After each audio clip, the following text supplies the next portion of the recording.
Yang pertama adalah tugas mulia sebenarnya dari Universitas Perguruan Tinggi itu adalah bagaimana menghasilkan mahasiswa lulusan yang unggul dan mampu bersaing di zamannya nanti. Jadi ketika ada anak-anakku nanti lulus, itu mampu bersaing dengan orang lain, bersaing secara global, bersaing secara nasional. Nah, tugas itu sudah mulai dirintis oleh Pak Rektor. Itu Pak Rektor, Pak Andri Elianbang, itu dilihat dari mana? Pemerintah sudah membuat ada yang disebut dengan indikator kinerja utama perguruan tinggi. Tahun 2020 kita peringkat 7 dan juara 1 di IKU 7, indikator kinerja utama 7. Tahun 2021 kita peringkat 6, kemudian juara di indikator 4 dan indikator 7. Nah, ini sudah ada permennya, permen 3 tahun 2021 bahwa IKU itu untuk menunjukkan tingkat kinerja universitas. Jadi kita punya kinerja bagaimana menghasilkan lulusan yang siap berkompetisi. Karena tugas utama dari universitas adalah menghasilkan lulusan yang mampu berkompetisi, lulusan yang unggul, lulusan yang berkarakter dan tidak lepas dari akar budayanya. Nah, itulah sebenarnya tugas utama yang diembankan pemerintah yang sudah dijalankan oleh Pak Rektor. Ya, saya tidak bisa menyampaikan lebih banyak lagi. Memang kita sudah ada di on the track pengembangan Universitas Palangkaraya. Nah, apa yang harus kita lakukan ketika ingin menghasilkan lulusan-lulusan yang baik? Yang pertama adalah bagaimana kita membuka jalan, bagaimana kita mendekatkan mahasiswa kita ke dunia kerja, dunia industri, dan dunia usaha. Bagaimana kita perbaiki kurikulum kita. Kita hadapkan mahasiswa dengan adanya MBKM, Merdeka Belajar, Kampus Merdeka. Mahasiswa diberi kesempatan untuk belajar langsung di lapangan. Kita bekali mahasiswa dengan soft skill. Karena ternyata dari riset 65% orang sukses itu adalah soft skill yang 65% soft skill itu yang berpengaruh terhadap kesuksesan para pebisnis. Nah, ini yang kita upayakan, ini yang kita lakukan. Bagaimana kita bisa lakukan itu? Kita harus ada kolaborasi dengan dunia usaha, dunia industri, dan dunia kerja. Karena syarat utama maju adalah kolaborasi. Kita ambil contoh, Universitas Palangkaraya bisa bergeliat sekarang ini karena ada kolaborasi. Pak Rektor sudah mengajarkan kita berkolaborasi. Tidak ada saling klaim bahwa ini adalah karena kehebatan saya sebagai wakil rektor akademik, tidak. Tapi ini adalah kerja Universitas Palangkaraya. Karena kesempatan saya sebagai wakil rektor akademik, maka saya bisa membantu Pak Rektor di bidang saya. Jadi terima kasih Pak Rektor atas kepercayaannya. Jadi tugas tim itulah yang sebenarnya kita kembangkan sekarang. Syarat ke depan bahwa kita berkolaborasi, berinovasi itu penting ya. Sehingga ketika lulus nanti kita punya kemampuan untuk bersaing. Saya ambil contoh Merdeka Belajar, ada namanya magang dan studi independen bersertifikat.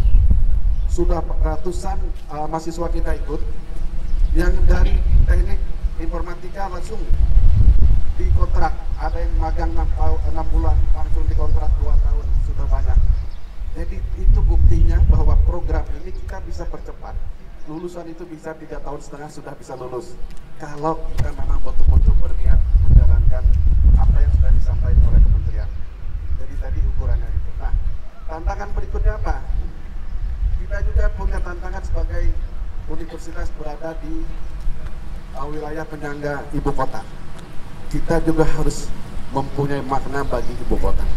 Selain tadi ada industri 4.0, 5.0, kemudian perubahan ini sangat cepat. Ada tidak bisa bayangkan dulu waktu membuat skripsi itu hanya pakai ketik dengan karbon. Sekarang sudah pakai komputer, enak sekali. Perubahan itu tidak menentu ya, tetapi kita harus siap dengan perubahan itu. Nah, tantangan berikutnya apa? Sekarang ini hak kewajiban bahwa perguruan tinggi mulai tahun 2024 menjadi perguruan tinggi berbadan hukum. Resikonya apa? Kalau kita tidak mulai dari sekarang, kita menjadi universitas cabang dari universitas yang sudah PTNBH. Selama kita belum bergeliat untuk memajukan PT kita. Syaratnya apa? Prodinya harus 60% unggul, akreditasinya unggul. Nah, program yang kita buat apa? Kita isi program-program itu untuk kepentingan prodi unggul itu. Di zaman Pak Rektor sekarang sudah ada 2 prodi yang unggul, kemudian sekarang ada 1 yang berproses ke taraf internasional. Karena kalau sudah bertaraf internasional, sudah pasti dia langsung menjadi prodi unggul. Nah, untuk ke depan itu akreditasi itu penting. Kenapa? Disitulah peranan mahasiswa banyak terlibat ya. IQ 1 adalah bagaimana mahasiswa lulusan sebelum 6 bulan sudah bekerja di dunia usaha. Apa yang harus kita lakukan? Tadi sebenarnya adalah membuka kesempatan dengan dunia usaha. Kita lakukan job fair, kita buat pusat karir, kita buat pengkayaan untuk lulusan, terutama untuk soft skillnya. Kemudian publikasi, dilibatkan mahasiswa dalam proses penulisan ilmiah. Kenapa? Karena di akreditasi semua ditanyakan itu. Jadi peranan mahasiswa sangat besar. Karena di indikator kinerja tadi sudah saya sampaikan, di IQ 1 ada, di IQ 2 juga ada. Bagaimana mahasiswa berkegiatan di luar kampus. Kemudian apa? Di IQ 2 itu prestasi nasional mahasiswa apa? Apakah di bidang akademik, bidang non akademik, olahraga dan sebagainya. Artinya peranan mahasiswa dalam proses peningkatan universitas unggul ini sangat besar. Sudah tentu itu harus diperhatikan.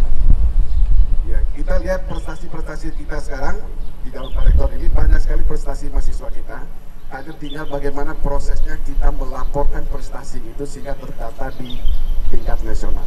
Nah, oleh karena itu, adik-adik sekalian, anak-anak sekalian, ayo kita semangat membangun universitas karena kita punya peranan yang sama. Dosen juga ditanyakan kualitasnya. Kurikulum ditanyakan kualitasnya, lulusan ditanyakan kualitasnya. Jadi mahasiswa, dosen, kemudian tekniknya, semua ditanyakan dalam proses akreditasi. Jadi kita punya masing-masing kontribusi. Oleh karena itu kami juga akan memfasilitasi semua kegiatan mahasiswa agar tadi untuk IQ 1, IQ 2, prestasi nasional dan sebagainya itu bisa dikembangkan. Nah, itu tidak bisa saya lakukan sendiri tanpa ada kolaborasi, tanpa ada kolaborasi dari alumni, tanpa ada kolaborasi dari mahasiswa, dari dosen, dari pejabat semua jajaran ini, calon-calon rektor semua. Itu harus ada kolaborasi dan ada sinergitas. Jadi kembali lagi, kolaborasi adalah penting. Nah, selanjutnya ketika kita menghadapi PTNBH nanti, kita juga harus menyiapkan sumber-sumber pembiayaan. Sudah pasti tentu sumber pembiayaan tidak boleh berharap kepada peningkatan UKT, tetapi kita harus mencari kegiatan-kegiatan yang bersifat mampu meningkatkan income generating activities, mampu meningkatkan pembiayaan universitas. Aset-aset kita, layanan akademik harus kita kembangkan. Kemudian bagaimana sistem administrasi kita berbasiskan digital. Nanti Pak Roni biasanya transformasi digital itu yang utama. Nah, ke depan saya percaya kalau kita semua satu sinergi, satu suara, satu langkah, satu sikap, satu persepsi membangun Universitas Palangkaraya, kita akan lebih maju lagi. Karena kita sudah ada dalam jalur yang benar sekarang, tinggal kita cepatkan akselerasinya. Bagaimana transformasi pendidikan lulusan sekarang. Ada tadi anak-anak ini lulusan kapan nih rencananya nih? Angkatan 19 ya? 21 maksimal itu 7 tahun kan? Kalau 7 tahun tambah 21 berarti 2028. Itu PTNBH sudah. Kalau tidak sekarang kita menjadi cabang dari perguruan tinggi lain. Nah, inilah kesempatan kita bersama. Ayo bangun, ayo bangkit untuk Universitas Jaya. Sekarang kita semangat untuk membangun universitas demi kemajuan NKRI. Terima kasih. Selamat pagi. Wassalamualaikum warahmatullahi wabarakatuh.